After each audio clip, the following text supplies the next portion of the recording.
boys and girls, here I am again, back to read more about Eugenia, or Baby, I mean. Do you remember Baby's real name?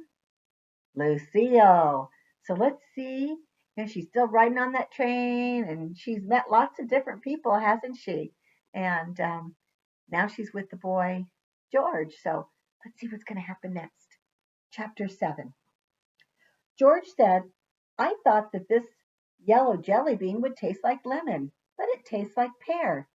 Do you like it? Said Baby. George nodded. I like pears. My Aunt Gertrude has lots and lots of pear trees in her backyard. She probably has 100 pear trees.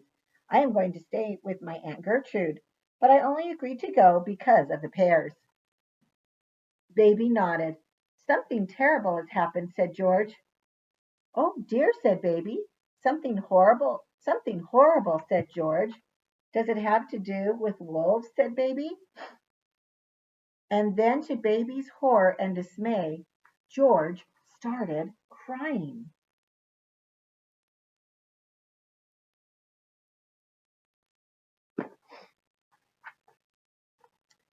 It was a crisis, and Eugenia was the sister who was good in a crisis, not Baby. Oh no, said Baby. Oh dear.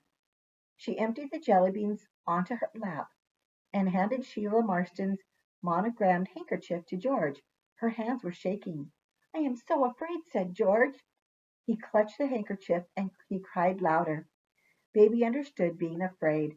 When she was very young, she had been afraid of everything: bats, bicycles, dust, the darkness that followed, dusk, the darkness that followed dusk, doorbells. She had for some reason been absolutely terrified of doorbells. Being alone had frightened her, and so had Mondays. Eugenia was afraid of nothing, of course. But whenever Baby was afraid, Eugenia would sit with her in the green chair in the living room and read aloud to her. There was a lamp next to the green chair, and the lamp made a yellow pool of light. And inside that pool of light, sitting next to Eugenia, Baby had been safe. Baby felt a sudden sharp pain high up in her chest. Oh, this is so cute. Look at this.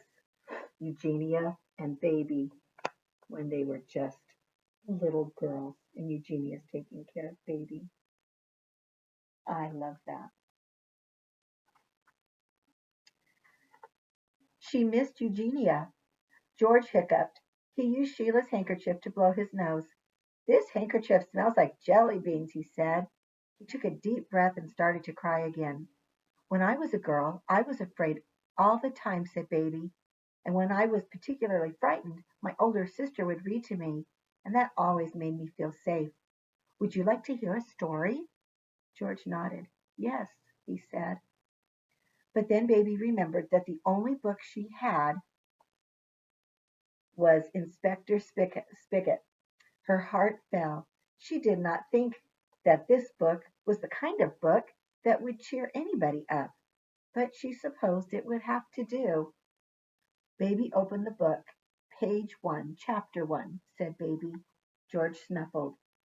Detective Henrik Spigot was an extraordinary man, and was recognized by the Department of Police, the town of Winsome, and the whole of humanity as such. No mystery was truly a mystery to Detective Spigot, for, or at least it did not remain a mystery for long.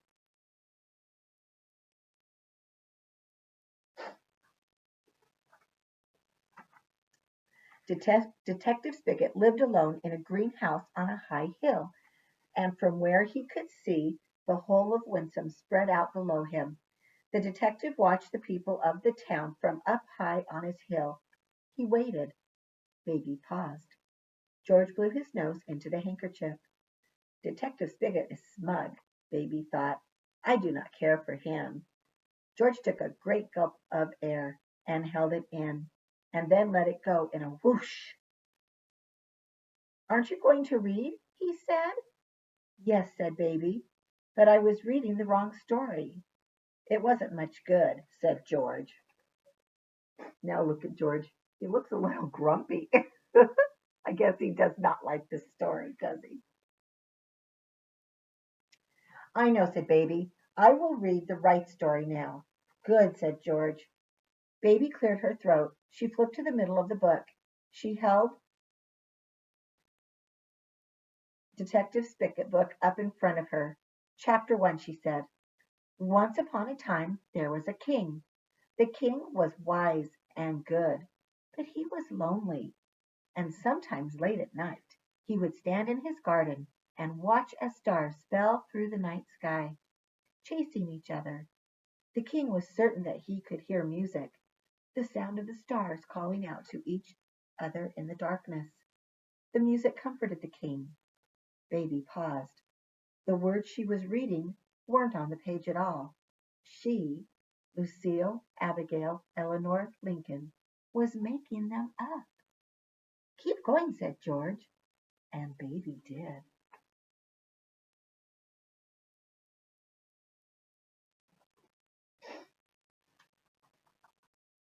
Chapter 8. The king had not always been a king. Once he had been a boy who lived with his aunt in a small house on the side of a long dark road. And behind this house there grew pear trees, hundreds of them. The pear trees had been planted by a wizard named Caliban Darsh, and at the same time that the wizard planted the pear trees, he also cast a spell so that the boy, when he looked upon a pear, was able to see the entire universe hidden there. And this, it turned out, was a very good thing for a king to be able to do. Baby felt George leaning in towards her. She turned the page. But I am getting ahead of myself. This is a very long story, she read, or pretended to read, and it must be told right. All stories involving kings and wizards and wolves are important and must be told in a certain way and in their own time. There are wolves in this story, said George. Of course, said Baby. Good, said George. Keep going.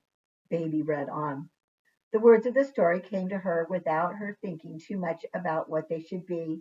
It was as if she were reading a book that already existed, telling a story that she already knew.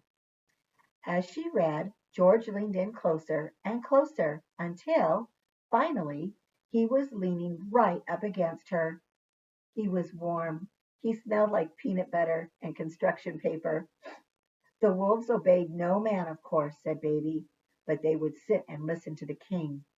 He could make it so that his human words would make sense to their wolf ears and wolf hearts. Baby looked down at George. Oh, look at him now. I think he's loving it. I think he likes Baby too. Should I keep reading? She said. Keep reading, said George. It was late afternoon, and the train was making a clickety-clackety sound as it headed through the universe. Baby kept reading. George's Aunt Gertrude was waiting for him on the platform at Flatiron. That's her, said George. There she is. He pointed. Aunt Gertrude looked worried and flustered. She looked kind. Baby's heart gave a small ping. Who would be waiting for her on the platform at Fluxham? Eugenia would not be standing there. Eugenia was surely very, very angry at Baby for running away. Eugenia was terrifying when she was angry. Baby's heart gave another, different kind of ping. Goodbye, said George. He stood. He adjusted his crown. Thank you for reading me the story. I could tell that you were making it up. And here's a picture of Aunt Gertrude.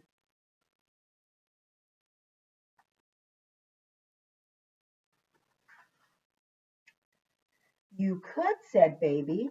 George nodded. I'm small, he said, but I can read. Oh, said Baby. She was strangely disappointed. I need to know what happened to the king, said George. Well, said Baby. She felt a flush of happiness. Certainty. I will write to you. I will tell you what happens next. All of it, said George. The whole story? Every bit of it, said Baby. The conductor came to to escort George off the train. Baby lowered the window. She shouted out to Aunt Gertrude. She said, "Hello, I am a friend of George, and my name is Lucille Lincoln. I live at 52 Deckaroo Drive in Gisford. If you write to me, I will write to George." Aunt Gertrude smiled. She waved. She said, "Lucille, at 52 Deckaroo Drive, will write to you."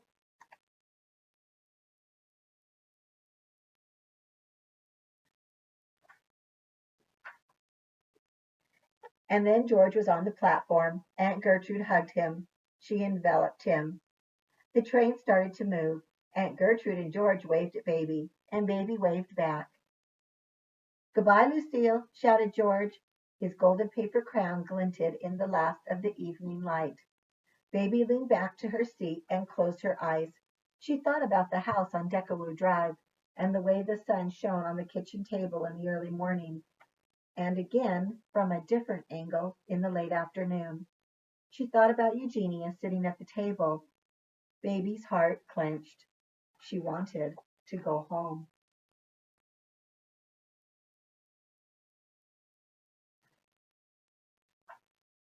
And that's the end of chapter 8. All right, boys and girls, this is fun. See you next time.